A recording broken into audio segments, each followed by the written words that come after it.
Hello students, कैसे हैं आप लोग।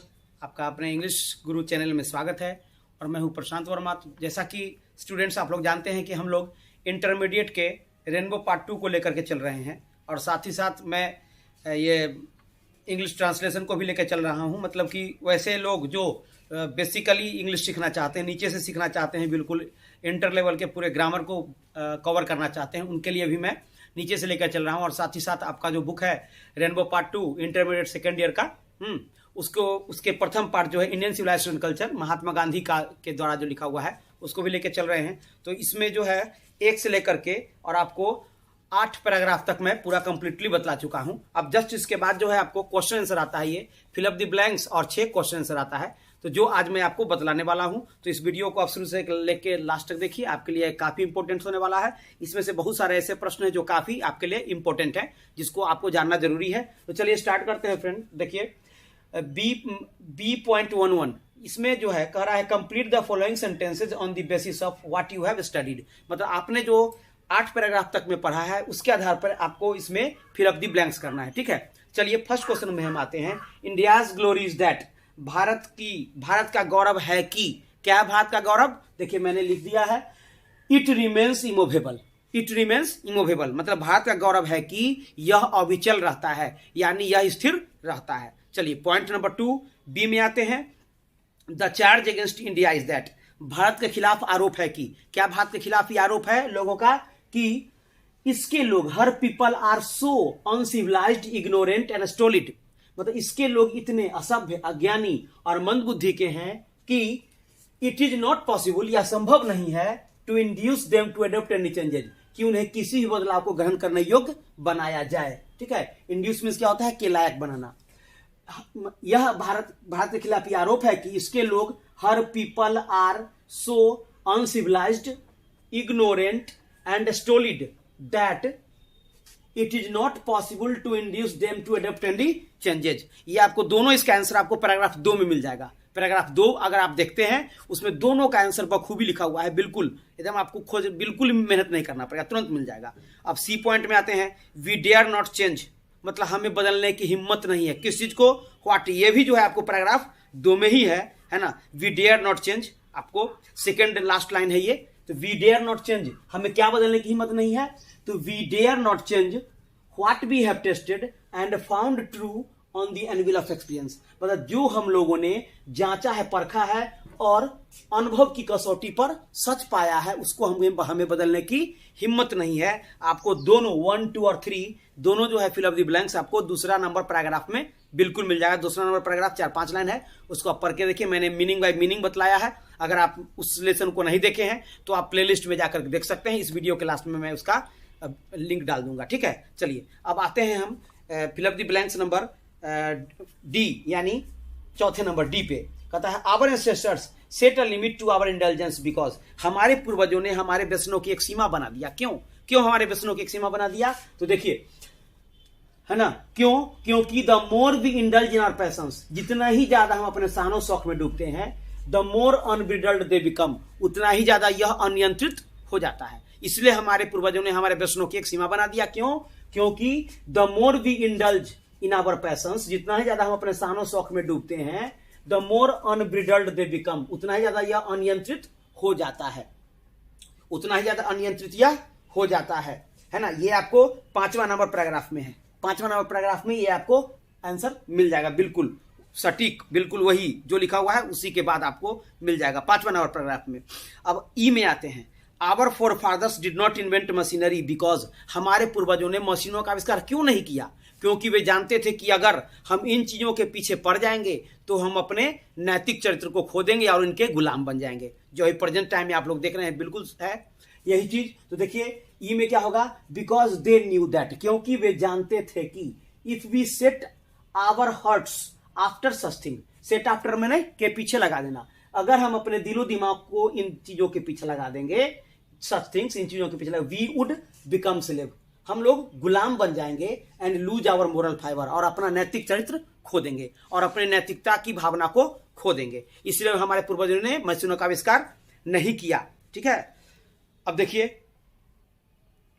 अब आते हैं क्वेश्चन आंसर इसमें B.12 में, ठीक है। B.12 1 2 में, है ना। देखिए ई नंबर जो आपको है, ये ई नंबर आपको मिल जाएगा यहाँ पर, डिड नॉट इन्वेंट मशीनरी, ये ई नंबर जो है आपको मिल जाएगा किस में, 6 में, है ना। 6 में नीचे से 1 2 3 4, नीचे से चौथा लाइन अगर आप पढ़ेंगे तो आपको मिल जाएगा, if we set up our hearts after such thing we would become select and lose our moral fibre, ठीक है। चलिए, तो 3 जो है वो आपको दूसरा नंबर पैराग्राफ से ही लिया हुआ है ना। और 3 जो है ए बी और सी आपको दूसरा नंबर पैराग्राफ से लिखा हुआ है ना। और आपको डी जो है वो आपको 5वां नंबर पैराग्राफ से लिया हुआ है, और ई जो है आपको 6ठा नंबर पैराग्राफ से लिया हुआ है। 6ठा नंबर पैराग्राफ ज्यादा बड़ा है, तो लास्ट से 1 2 3 गिनेंगे, आपको चौथा लाइन मिल जाएगा, नीचे से चौथा लाइन गिनेगा, आपको मिल जाएगा इसका आंसर। चलिए अब क्वेश्चन आंसर पे हम आते हैं। तो answer the following question briefly, मतलब संक्षेप में उत्तर देना है, संक्षिप्त में। कहता how is Indian civilisation different from European civilisation, Bharat की सभ्यता विदेशों की सभ्यता से अलग कैसे है, यूरोपियन सिविलाइजेशन से अलग कैसे है। तो इसलिए अलग है क्योंकि भारत की सभ्यता जो है वह नैतिकता की भावना को बढ़ावा देती है, भाईचारे को बढ़ावा देती है, मानवता को बढ़ावा देती है, जबकि विदेशी सभ्यता है जो यानी कि यूरोपियन सिविलाइजेशन है, यानी वेस्टर्न सिविलाइजेशन है, वह अनैतिकता की भावना को फैलाती है। यह इसका सटीक आंसर है। तो क्या आंसर होगा, देखिए लिख दिया है मैंने, इंडियन सिविलाइजेशन। देखिए Indian civilisation spreads morality, humanity and brotherhood, मतलब कि मोरालिटी मतलब मोरल मतलब नैतिकता की भावना, मानवता की भावना और भाईचारे की भावना को फैलाती है। कौन, भारतीय सभ्यता। व्हाइल, जबकि यूरोपियन सिविलाइजेशन प्रोपागेट्स इमोरलिटी, जबकि यूरोपियन सिविलाइजेशन यानी पश्चिमी सभ्यता जो है वह अनैतिकता की भावना को फैलाती है। पहला कैंसर हो गया आपका। दूसरा में आते हैं, व्हाई डज गांधी जी से that mind is a restless bird, Gandhi ji क्यों कहते हैं कि हमारा दिमाग एक बेचैन पक्षी होता है। फिर उसी में क्वेश्चन है एक और, what makes the mind restless, हमारे दिमाग को बेचैन क्या बनाता है।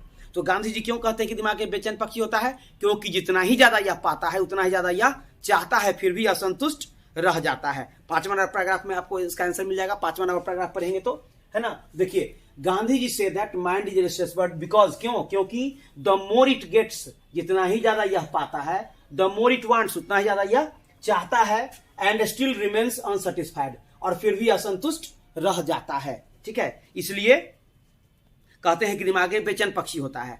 अब देखिए उसी में कहता है what makes the mind restless, मतलब हमारे दिमाग को बेचैन क्या बनाता है। तो हमारी व्यसन, हमारे शान शौक, आवर पैशंस, है ना, our passions make it restless, या our intelligence make it restless. हमारे शान शौक, है ना, हमारे लग्जरियस लाइफ, है ना, हमारे प्लीजर्स इसको बनाते हैं ये रेस्टलेस, यानी बेचैन बनाते हैं। तीसरा नंबर क्वेश्चन है, why did our ancestors deceived us from luxuries and pleasures, हमारे पूर्वजों ने क्यों हमें विलासितापूर्ण जीवन और आनंद से दूर रखा।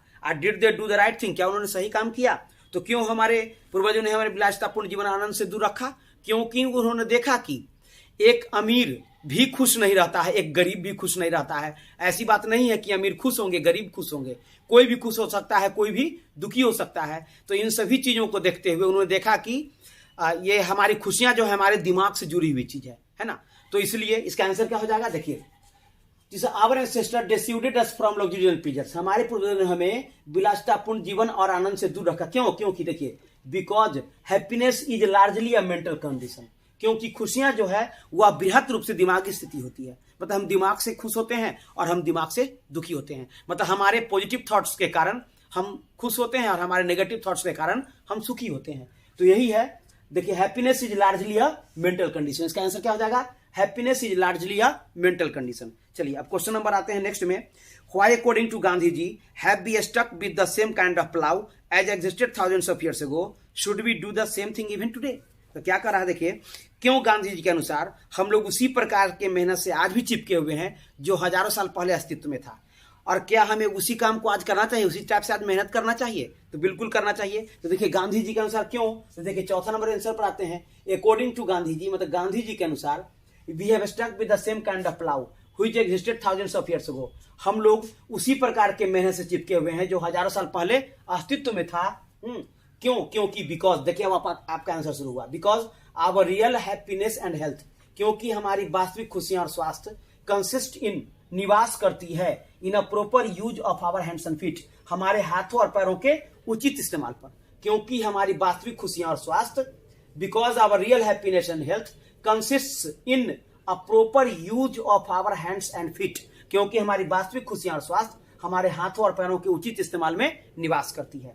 ठीक है, अब क्या करा देखिए आगे, should be do the same thing even today, क्या हम लोगों को आज भी वही काम करना चाहिए? तो यस कर देंगे और लिखेंगे yes we should do the same thing even today. हाँ, हम लोगों को आज भी वही काम करना चाहिए, उसी टाइप से मेहनत करना चाहिए। कर भी रहे हैं हम लोग मेहनत, आज भी हम लोग खुरपी से काम करते हैं, कुदाल से काम करते हैं, क्या कहते हैं आपको, विभिन्न प्रकार के जो परंपरागत कृषि संबंधित औजार है उससे हम लोग आज भी काम कर रहे हैं। मतलब हम लोगों को आज भी उस टाइप से काम करना चाहिए ताकि हम अच्छे तरह से स्वस्थ रह पाए। तो लिखेंगे yes we should do the same thing even today. और 5वां नंबर क्वेश्चन पे आते हैं, how did our ancestors view large cities, कहता हमारे पूर्वज जो है बड़े बड़े शहरों को कैसे देखते थे, उनको क्या लगता था कि बड़े बड़े शहर क्या हैं। Why were they satisfied a small village, वे छोटे छोटे गांव से संतुष्ट क्यों थे।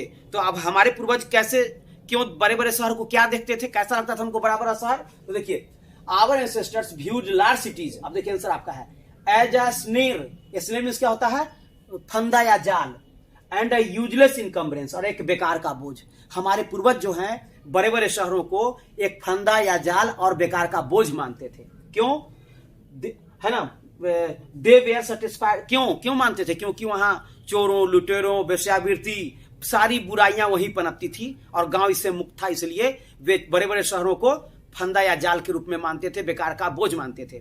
ठीक है, उसका इसी में क्वेश्चन कर रहा है, why were they satisfied with small village, वे छोटे छोटे गांव से संतुष्ट क्यों थे। तो इसलिए संतुष्ट थे क्योंकि ये सारी बुराइयां वहां नहीं थी, गांव में नहीं थी। तो दे वेयर, देखिए आंसर है they were satisfied with a small village because, क्यों, it was free from all those evils, यह उन सभी बुराइयों से आजाद था। Because it was free from all those evils which were present in large cities, क्योंकि यह उन सारी बुराइयों से दूर था जो बड़े बड़े शहरों में थी। ठीक है, चलिए अब लास्ट आंसर क्वेश्चन है आपका, how did our ancestor enjoy true home rule, कहता है हमारे पूर्वज घर के सच्चे नियमों का आनंद कैसे उठाते थे। तो ज्यादातर लोग जो थे वे कृषि संबंधित पेशा या व्यापार से जुड़े रहते थे, उसी से वे अपना आजीविका अर्थोपार्जन करते थे, कमाते थे, और गांव में कोई बुराइयां नहीं थी। इस प्रकार वे घर के सच्चे नियम का आनंद उठाते थे, घर गांव में ही वे काफी संतुष्ट रहते थे। देखिए इसका आंसर बिल्कुल शॉर्ट में, our ancestors depended on agriculture, occupation and trade, कहता हमारे पूर्वज कृषि संबंधित व्यवसाय और पेशा पर निर्भर करते थे, है ना, कृषि संबंधित पेशा और व्यापार, ट्रेड पर निर्भर करते थे। दे लिव्ड इंडिपेंडेंटली, वे स्वतंत्रता पूर्वक जीवन यापन करते थे, वे स्वतंत्रता पूर्वक जीवन यापन करते थे, और इस प्रकार वे घर के सच्चे नियम का आनंद उठाते थे। तो स्टूडेंट्स, आपका B.11 और B.12 आपको मैंने फिल अप द ब्लैंक्स और पूरा 6 नंबर तक क्वेश्चन आंसर बतला दिया। अगर आपको ये मेरा वीडियो पसंद आएगा तो लाइक शेयर सब्सक्राइब जरूर करें, कमेंट बॉक्स में जरूर लिखें कि आपको कैसा लगा। मैं प्रत्येक जो भी आप कमेंट करेंगे मैं उसका उत्तर जरूर दूंगा। चलिए आज के लिए इतना ही, धन्यवाद।